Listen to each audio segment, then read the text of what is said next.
بسم اللہ الرحمن الرحیم واللیل اذا یغشا، قسم ہے رات کی جبکہ وہ ڈھانپ لیتی ہے، والنہار اذا تجلی، قسم ہے دن کی جبکہ وہ روشن ہو جاتا ہے۔ یہ ہمارے خارج میں آفاق کے اندر دن اور رات۔ وما خلق الذکر والانثی، ہمارے انفس میں، ہمارے اندر کوئی مذکر ہے، کوئی مؤنث ہے، کوئی مرد ہے، کوئی عورت ہے۔ یہ جو تضادات بظاہر نظر آتے ہیں حقیقت میں تضادات نہیں ہیں، ان دونوں کے مل کے ہی در حقیقت فطرت اپنے مقاصد کی تکمیل کر رہی ہے۔ دن اور رات کے فرق سے ہی سارا نباتاتی نظام جو ہے یہ وہ سارا کا سارا اسی کے ساتھ وابستہ ہے، اسی سے ان کا ریسپریٹری سسٹم ہے، اسی سے یہ فوٹو سنتھسس اور سب کا یہ جو سولر انرجی ہے اس کا درختوں کی لکڑیوں میں آ کے سٹور ہونا، یہ کیا ہو رہا ہے؟ یہ سارا کا سارا دن اور رات کے ساتھ ہے۔ اسی طریقے سے مرد اور عورت، اگر یہ فرق نہ ہو تو اولاد کیسے ہو، آگے نسل کیسے چلے؟ تو تضادات میں بھی توافق ہے یہاں، اگرچہ بعض چیزیں بظاہر متضاد ہیں لیکن ان میں توافق ہے، اللہ تعالیٰ نے اسی لیے پیدا کیا، لیکن ساتھ ہی یہ بتا دیا کہ جیسے یہ تضادات تمہیں نظر آ رہے ہیں واضح طور پر، دن اور رات، نر اور مادہ، ایسے ہی ان سعیکم لشتیٰ، تمہاری جو سعی ہے، محنت ہے، بھاگ دوڑ ہے، وہ تو سب کر رہے ہیں۔ وہ تو کل ہم پڑھ چکے سورہ بلد میں، لقد خلقنا الانسان فی کبد، ہم نے تمام انسانوں کو مشقت میں پیدا کیا۔ مشقت انسان کا مقدر ہے،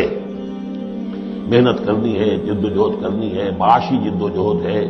اور بھی جو ہے پھر اولاد کا پالنا ہے۔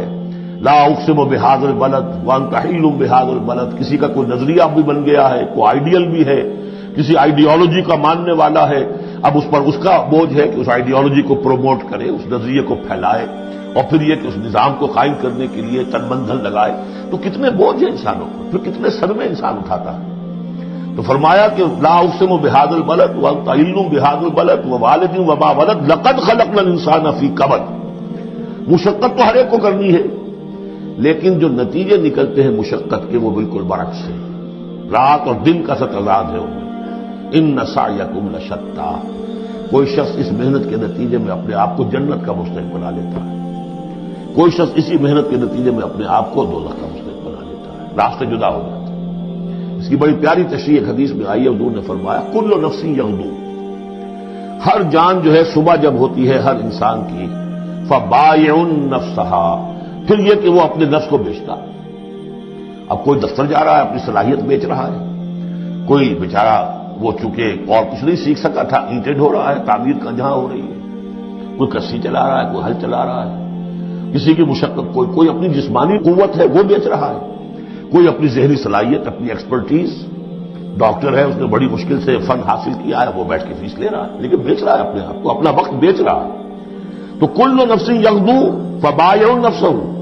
فموتقھا وموبقھا، دن بھر کی محنت کر کے شخص ایک وہ شخص ہے جس نے حلال کو پیش نظر رکھا، حرام سے بچا، جھوٹ نہیں بولا، کسی کو دھوکہ نہیں دیا، کسی کے ساتھ جو ہے بے ایمانی نہیں کی،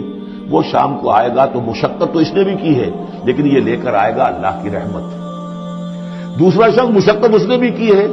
کہیں کم تول دیا تھا، کہیں کم ماپ دیا تھا، کہیں جھوٹ بول دیا تھا، کہیں کسی کی حق تلفی کی تھی، کہیں کسی کی عزت نفس پر حملہ کر دیا تھا،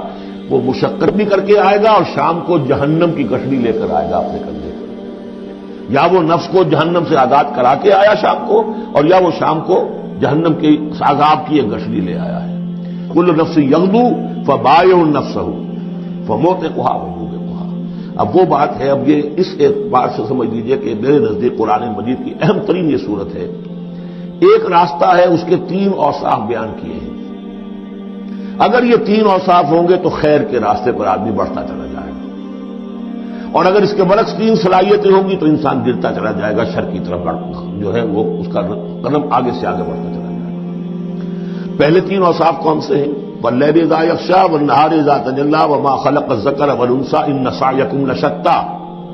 فاما من اعطی واتقی وصدق بالحسنی، جس شخص میں عطا ہے، جود ہے، سخاوت ہے، کسی کو بھوکا دیکھے تو اگر ایک روٹی ہے تو اس کو بھی بانٹ کر کھا سکے، کسی کو تکلیف میں دیکھے تو اگر اس کے پاس کوئی ہے ایسی چیز جس سے کہ اس کی تکلیف کو رفع کر سکتا ہو تو دریغ نہ کرے، یہ عطا ہے۔ جود، عطا، سخاوت۔ فاما من آتا، پہلی شرط یہ ہے، کیونکہ ہم سورہ بلد میں بھی دیکھا ہے کہ وہ جو گھاٹی ہے جس سے گزرنا مشکل ہے، فلقتحم العقبہ، وہ کون سی گھاٹی تھی؟ فک رقبۃ او اطعام فی یوم ذی مسغبۃ یتیما ذا مقربۃ او مسکینا ذا متربہ ثم کان من الذین آمنوا وتواصوا بالصبر وتواصوا بالمرحمہ۔ اس گھاٹی کو عبور کر کے اگر اہل ایمان میں شامل ہوگا تو ابو بکر صدیق بنے گا، عمر فاروق بنے گا، عثمان غنی بنے گا، اور اس گھاٹی کو عبور کیے بغیر کسی وجہ سے اسلام لے آیا عبداللہ ابن ابی بن جائے گا۔ اگرچہ اس نے بھی کلمہ پڑھا ہے، اس نے بھی کہا ہے اشہد ان لا الہ الا اللہ واشہد ان محمد رسول اللہ، اور وہی کلمہ پڑھا ہے ابو بکر نے اور عمر نے اور عثمان نے اور علی رضی اللہ تعالیٰ عنہ۔ لیکن فرق کیا ہے؟ یہ زمین کچھ اور تھی جس میں بیج پڑا ہے، وہ زمین کچھ اور تھی جس میں بیج پڑا ہے، وہ زمین میں ہل چل چکا تھا۔ تو فرمایا کہ پہلی شے کیا ہے، اور یہ آیت ہم پڑھ چکے ہیں، چوتھے پارے کی پہلی آیت، لن تنالوا البر حتى تنفقوا مما تحبون۔ تم نیکی کے مقام تک رسائی حاصل نہیں کر سکتے جب تک کہ خرچ نہ کر سکو اللہ کے لیے اور اللہ کی مخلوق کے لیے، اور وہ چیز کہ جو تمہیں پسند ہو۔ یہ نہیں کہ جو اذکار رفتہ ہو گئی، بیکار ہو گئی، پرانی ہو گئی، دل سے اتر گئی، وہ دے دیا اور پھر سمجھا کہ ہم نے حاتم طائی کی قبر کو لات مار دی ہے، یہ نہیں ہے۔ مما تحبون، نیکی کی گرد کو نہیں پہنچ سکتے۔ لن تنالوا البر حتى تنفقوا مما تحبون۔ تو پہلی شرط ہے اعطاء، دوسرا ہے واتقا۔ واتقا کیا ہے؟ وہی اخلاقی حص جو ہے وہ اگر بیدار ہے، نتیجہ کیا نکلے گا کہ وہ پھر نیکی کرنا چاہے گا، بدی سے بچے گا۔ وہی فالہمہا فجورہا وتقواہا۔ اگر یہ حص مر نہیں گئی ہے، یہ دفن نہیں ہو گئی ہے، اس کے اوپر حبس جو ہے اس کا غلبہ نہیں ہو گیا ہے، کوئی اور غلط جو ہے انسان کا رجحان اس نے اسے دبا کر نہیں رکھ دیا ہے، تو تقا اس کے اندر ہوگا، میں کسی کا دل نہ دکھا دوں، میں کسی کا حق نہ مار لوں۔ اس کے اندر ایک احساس ذمہ داری جو ہے وہ موجود رہے گا۔ اور تیسری شرط وصدق بالحسنى، جو بھی اچھی بات اس کے سامنے رکھی جائے اور اس کا دل گواہی دے دے کہ ہاں بات ٹھیک ہے، فوراً قبول کرے، تصدیق کرے۔ اس وقت یہ نہ کرے کہ یہ میں اگر مان لوں گا تو فلاں چیز چھوڑنی پڑ جائے گی،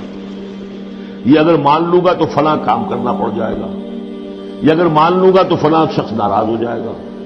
یہ اگر مان لوں گا تو مجھے یہ نقصان ہو جائے گا۔ اگر یہ سوچ کر رک گیا تو فیل ہو جائے گا۔ بلکہ یہ کہ جب دل نے گواہی دے دی کہ ہاں ٹھیک ہے، حق ہے، صحیح ہے، فوراً کہو دیکھیے جی آپ کی یہ بات، یعنی اس کو سمجھیے پریکٹیکلی۔ اگر آپ کسی بحثی میں بھی مبتلا ہو گئی کسی کے ساتھ، اور پھر یہ ہے کہ آپ نے کسی وقت محسوس بھی کر لیا کہ پلڑا اس کا بھاری ہے، بات اس کی صحیح ہے، لیکن ایک یہ کہ اڑے ہوئے کیسے مان لوں میں کہ میں ہار گیا، ایک یہ کہ شخص کہتے ٹھیک ہے صاحب آپ کی یہ بات مجھے بالکل لگی ہے، ٹھیک ہے، ابھی اور غور کریں گے، سوچیں گے، چلیں گے آگے اور اس مسئلے، لیکن یہ بات آپ کی ٹھیک ہے۔ اس سے انسان کے اندر جو ہے پھر وہ ہم آہنگی پیدا ہوتی ہے، بات آگے بڑھتی ہے۔ لیکن یہاں سمجھ لیجیے کہ بنیادی طور پر یہ تین اوصاف ہیں، فاما من آتا، بخل نہ ہو، اتقا اور اس کے اندر یہ اخلاقی حس بیدار ہو، نمبر 3 جو اچھی بات سامنے آئے اس کی تصدیق کر دے، فَسَنُيَسِّرُهُ لِلْيُسْرَىٰ، تو ہوتے ہوتے ہم آسانی سے، اب یہ لفظ بھی آ چکا تھا سورہ علق میں، وَلِيُيَسِّرُكَ لِلْيُسْرَىٰ، میں نے کہا تھا اس لفظ کو یہاں نوٹ کر لیجئے اور یہیں سے یہ بات آگے کھلے گی۔ فَسَنُيَسِّرُهُ لِلْيُسْرَىٰ، جس شخص میں یہ تین اوصاف ہوں گے ہم انہیں رفتہ رفتہ سب سے اونچی اور سب سے اچھی جو اس آسانی والی منزل ہے جنت، وہاں پہنچا دیں گے۔ اب اس کے برعکس دیکھیے ترتیب، وَأَمَّا مَن بَخِلَ، اعطاء کے مقابلے میں بخل آ گیا، وَاسْتَغْنَىٰ، بے پرواہ ہے، اسے پرواہ نہیں، دریا کو اپنی موج کی طغیانیوں سے کام، کشتی کسی کی پار ہو یا درمیان رہے، اب اسے کیا غرض ہے، وہ تو اپنی اس میں دھن میں لگے جا رہے ہیں، کسی کا دل مسل دیا، کسی کے جذبات کے اوپر جو ہے ٹھیس پہنچا دی، کسی کو کچھ کر دیا، کسی کا مال ہڑپ کر لیا، کسی کو اور کسی طرح سے اس کی عزت کے اوپر جو ہے کوئی حملہ کر دیا، چلے جاؤ۔ استغنا، انہیں یہ احساس ہی نہیں ہے کہ وہ نیکی اور بدی کا معاملہ بھی ہے اور مجھے سیدھے راستے پر چلنا ہے، برائی کے راستے پر نہیں۔ وَكَذَّبَ بِالْحُسْنَىٰ، اچھی بات پیش کی جائے جھٹلا دے، دل گواہی دے چکا ہے کہ بات اچھی ہے لیکن پھر جھٹلا دے، کسی تعصب کی وجہ سے، کسی ضد کی وجہ سے، تکبر کی وجہ سے، ہٹ دھرمی کی وجہ سے، فَسَنُيَسِّرُهُ لِلْعُسْرَىٰ، تو ایسے شخص کو ہم آہستہ آہستہ تدریجاً سب سے بڑی مشکل یعنی جہنم میں پہنچا دیں گے۔ تو یہ گویا کہ اب دو راستے، ان سعیکم لشتی، تمہاری جد و جہد جو ہے زندگانی کی، ان کے یہ دو رخ ہیں۔ اگر تو یہ ہے اما من اعطا واتقا وصدق بالحسنی، اگر یہ تینوں چیزیں بتمام و کمال موجود ہوں تو وہ شخص صدیق بنے گا، ابو بکر صدیق بنے گا رضی اللہ تعالی، ان کے نقش قدم پر چلنے والا ہوگا۔ اور اگر ان تینوں میں کوئی چیز کمی ہے تو کہیں بیچ میں لٹک جائے گا، اور تینوں ہی نہیں ہے تو معلوم ہوا کہ وہ بدترین خلائق ہوگا پھر، جس کا کہ سب سے بڑا کردار جو قرآن مجید میں آتا ہے وہ ابو لہب ہے۔ ابو جہل جو ہے وہ بدترین نہیں تھا، اچھی طرح سمجھ لیجیے، وہ تو جب آج ہم پڑھیں گے، جب سورہ علق آئے گی تب اس کے کردار کا نقشہ سامنے آئے گا۔ اس کی شخصیت بڑی اونچی شخصیت تھی بعض اعتبارات سے، میں سنا چکا ہوں، نے صاف مانا تھا کہ محمد جھوٹ نہیں کہہ رہے، جو کچھ کہہ رہے ہیں صحیح کہہ رہے ہیں، لیکن میں نہیں مان سکتا۔ اس کا مطلب ہے ہمیشہ کے لیے ہم بنو امیہ جو ان کے غلام ہو جائیں گے، بنو ہاشم کے، یہ میرے لیے قبول نہیں۔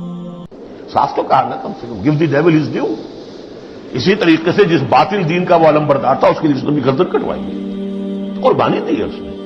ابو لہب نے 2 مرسنریز بھیج دیے، تم چلے جاؤ، میں تمہیں پیسے دے دوں گا، تم جاؤ، تم لڑاؤ میری جگہ پر، اس لیے کہ اس میں وہ بات نہیں تھی، اس میں مردانگی تھی۔ کوئی وجہ تھی کہ حضور نے 2 شخصوں کو برابر تولا ہے، عمر ابن الخطاب اور عمرو ابن ہشام میں سے اللہ کسی ایک کو میری جھولی میں ڈال دے، کوئی وجہ تھی نا آخر، دونوں کو کیسے کیا؟ اگر کہیں وہ بھی ایمان لایا ہوتا تو عمر ابن الخطاب کی طرح کا مسلمان ہوتا، پھر وہ اس طرح کا ڈھیلا مسلمان نہ ہوتا، وہ عبداللہ ابن ابی والا مسلمان نہ ہوتا۔ تو یہ شخصیتوں کا معاملہ ہوتا ہے۔ تو جس میں تینوں اوصاف نہیں ہے وہ گیا بدترین خلائق، جس میں کچھ ہے وہ پھر کچھ دیر لگا کے آ جائے گا، کچھ وقت لگے گا اسے، لیکن یہ 3 اوصاف ہی ہیں تعمیر سیرت کے اس اعتبار سے کہ جو فیصلہ کن ہے۔ فاما من اعطا واتقا وصدق بالحسنى فسنيسره لليسرى واما من بخل واستغنى وكذب بالحسنى، بالکل اپوزٹ چیزیں، فسنيسره للعسرى وما يغني عنه ماله اذا تردى، اور اس نے جو مال جمع کیا ہوگا اپنے لیے وہ قطعاً کام نہیں آئے گا جب اسے گرایا جائے گا، گڑھے میں جب گرے گا جہنم کے۔ ان علینا للہدی، دیکھو انسانوں ہمارے ذمے ہے صرف ہدایت پہنچا دینا، یا اللہ تعالیٰ اپنے ذمے لے رہے ہیں، یہ ہمارے ذمے ہے کہ تمہیں راستہ دکھا دیں، سجھا دیں، یہ سجھا دینا ہمارے ذمے ہے۔ اس کے لیے ہم نے تمہیں جبلی ہدایت بھی دی ہے، اس کے لیے ہم نے تمہارے اندر اخلاقی حص بھی رکھ دی ہے، اس کے لیے ہم نے اپنی روح تم میں پھونکی ہے، اس میں ہماری معرفت اور محبت موجود ہے، اور پھر ان تمام چیزوں کی تکمیل کے لیے ہم نے نبی بھیج دیے، رسول بھیج دیا، کتابیں نازل کر دی، ہم نے اپنا ہدایت کا جو فرض تھا وہ ادا کر دیا۔ ان علینا للہدی وان لنا للآخرۃ والأولی، پھر ہمارے ہی لیے ہے اختیار آخرت کا بھی اور اولا کا بھی، دنیا کا بھی۔ پھر فیصلہ ہم کریں گے کہ کون اب اس قابل ہو گیا ہے کہ دنیا کو ان کے بوجھ سے پاک کر دیا جائے، زمین کو ان کے بوجھ سے آزاد کر دیا جائے، پوری قوموں کو ملیا بیش کر دیا جائے۔ فیصلہ کرتے ہیں،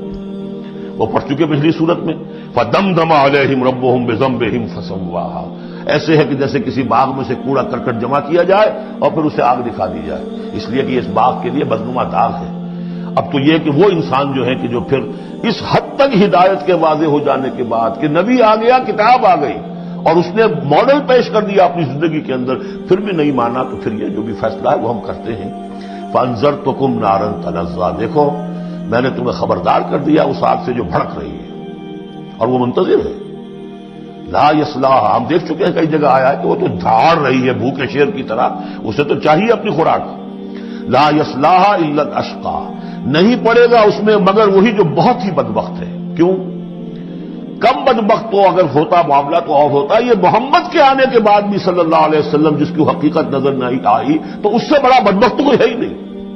اس لیے کہ اگر کچھ اندھیرا ہو، کچھ روشنی ہو، آدمی ٹھوکر کھا جائے، چلیے بھائی کچھ اندھیرا بھی تھا، جھٹپٹا تھا، پوری روشنی نہیں تھی، نصف النہار پر سورج چمک رہا ہو اور آپ ٹھوکر کھائیں تو پھر قصور کس کا ہے؟ تو آپ کا ہے۔ اس اعتبار سے اب بعثت محمدی کے بعد صلی اللہ علیہ وسلم جس شخص نے اپنے آپ کو محروم رکھا وہ اشقا ہے۔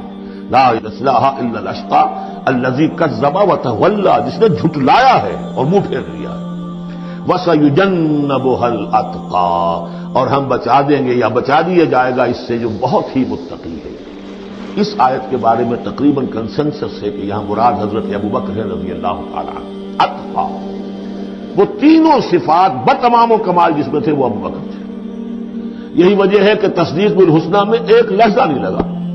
حضور فرماتے ہیں کہ میں نے جس کے سامنے بھی اپنی نبوت کی دعوت رکھی اس نے ضرور کچھ نہ کچھ توقف کیا، سوچا، سوائے ابو بکر کے کہ ایک لہجے کا توقف نہیں کیا، اور ان کی شخصیت میں وہی چیزیں موجود تھیں، غریبوں کے اوپر شفقت تھی، نیکی کی، اور بنیادی طور پر وہ موحد تھے، انہوں نے کبھی بت پرستی اختیار نہیں کی زندگی میں، تو وہ صلاحیت جو ہے تقویٰ بھی تھا، اعطاء بھی تھا، خرچ کرنے کی صلاحیت تھی۔ انہوں نے خرید کر جو ہے غلام جتنے تھے جو مسلمان ہو گئے تھے، غلام اور کنیزیں، اور جن کے اوپر سخت جو ہے پرسیکیوشن ہو رہی تھی، ٹارچر ہو رہا تھا ان کے آقاؤں کی طرف سے، منہ مانگے دام دے کر ان کے آقاؤں کو نے خریدا ہے اور آزاد کیا ہے۔ فَأَمَّا مَنْ أَعْطَىٰ وَاتَّقَىٰ وَصَدَّقَ بِالْحُسْنَىٰ، یہ تینوں اوصاف بتمام و کمال ابو بکر صدیق اور صدیق اکبر رضی اللہ تعالی عنہ۔ خواتین میں الصدیقۃ الکبریٰ حضرت خدیجہ الکبریٰ رضی اللہ تعالی عنہ۔ وَسَيُجَنَّبُهَا الْأَتْقَى الَّذِي يُؤْتِي مَالَهُ يَتَزَكَّىٰ، جو اپنا مال دیتا ہے اپنے نفس کو پاک کرنے کے لیے۔ وہ مال کیوں دے رہا ہے، کیوں خرچ کر رہا ہے، کیوں بلال کو اس نے خریدا ہے؟ باپ نے کہا وہ کہا نے، وہ تو ایمان نہیں لائے تھے اس وقت تک، وہ تو فتح مکہ کے بعد ایمان لائے، وہ کافر رہے پورے عرصے کے دوران، مشرک رہے۔ تو باپ نے یہ کہا کہ ابو بکر تمہیں اگر کوئی خریدنا ہی تھا غلام اور کسی کو آزاد کرنا تھا تو کوئی دیکھتے اچھا غلام دیکھتے، کوئی طاقتور سے دیکھتے جو تمہارے کام بھی کبھی آتا۔ انہیں کیا پتا تھا کہ ابو بکر تو کسی اور چیز کا طلبگار ہے،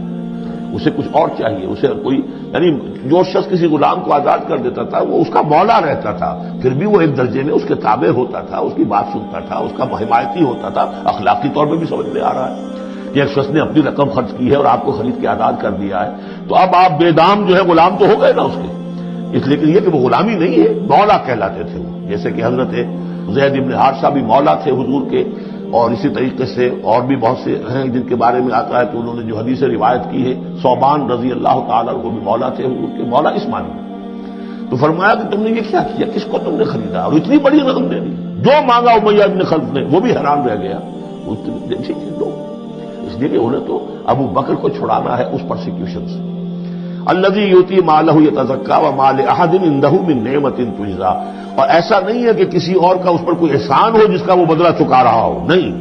الا ابتغاء وجہ ربہ الاعلیٰ، صرف اپنے بلند و بالا پروردگار کی رضا جوئی کے لیے وہ خرچ کر رہا ہے۔ وَلَسَوْفَ يَرْضَىٰ، اور وہ عنقریب راضی ہو جائے گا۔ یہ عنقریب راضی ہو جائے گا کون؟ اللہ بھی راضی ہو جائے گا اور ابو بکر بھی راضی ہو جائے گا، رضی اللہ عنہ ورضوا عنہ، جیسے ہم خطبے میں بھی کہتے ہیں رضی اللہ تعالی عنہ وارضاہم، اللہ تعالیٰ بھی راضی ہو جائے ان سے اور اللہ ان کو راضی بھی کر دے، ان کو بھی اتنا اجر و ثواب دے۔ وَلَسَوْفَ يَرْضَىٰ، اور میرے نزدیک یہاں مراد حضرت ابو بکر ہے، اس کا میں ثبوت آپ کو اگلی صورت میں دوں گا۔ اب دیکھیے پہلی صورت میں آیا تھا قد افلح من زکاہا وقد خاب من دساہا، 8 آیتیں تھیں، وہ تھیں قسموں پر مشتمل، لیکن اصل مضمون کیا تھا؟ نفس انسانی میں نیکی اور بدی کا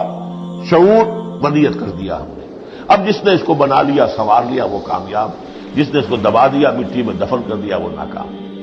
اگلی صورت میں آگے راستہ بتا دیا، سنوارنے کا راستہ کیا ہے؟ اعطاء، تقویٰ، تصدیق بالحسنى، ان عادتوں کو کلٹیویٹ کرو اپنے اندر، تو یہ راستہ جو ہے تمہارا جائے گا صدیقیت کی طرف اور اللہ تعالیٰ کی رضا کی طرف۔ اس کے برعکس صاف بخل، استغناء، پرواہ نہیں، کیا خیر کیا شر کوئی پرواہ نہیں، اپنی خواہشات کو پورا کرنا ہے، اپنی اشتہا جو ہے اس کو شہوت کو پورا کرنا ہے، حرام سے حلال سے اس سے کوئی بحث نہیں، اور یہ کہ بات سچی آئی، اچھی آئی اور دل نے گواہی دے دی پھر بھی اس کو رد کر دیا، تو وہ دوسری منزل پہ نکل جاؤ گے۔ اب یہ جو پہلی منزل تھی اس کا نقطہ عروج کون ہے؟ ایک تو ابو بکر آ گئے اس میں، اور ان سے بلندتر رتبہ کس کا ہے؟ محمد رسول اللہ صلی اللہ علیہ وسلم، معراج انسانیت۔ اب جو 2 صورتیں آ رہی ہیں ان کا سارا تعلق کلیتاً محمد رسول اللہ کے ساتھ ہے۔ یہ سیرت النبی کے اعتبار سے بھی بہت اہم ہیں 2 صورتیں، بعض اعتبار سے جو صوفیانہ اس میں مسائل آئے ہیں، اور عام طور پر ہمارے مفسرین، ایسے مفسرین خصوصاً جدید دور کے کچھ ریشنلسٹ قسم کے لوگ، وہ تو ان مطالب کی گرد کو بھی نہیں پہنچے۔ ہمارے جو پرانے مفسرین ہیں کیونکہ ان کا ذوق جو ہے وہ ان کے اندر، وہ ذوق بھی اندر ہے موجود ان کے اسلام کے اور دین کے باطنی حقائق، قرآن کے باطنی حقائق کا، تو میں اس کے حوالے سے چند چیزیں آپ کو بتاؤں گا۔ بارک اللہ لی و لکم فی القرآن العظیم ونفعنی وإیاکم بالآیات والذکر الحکیم۔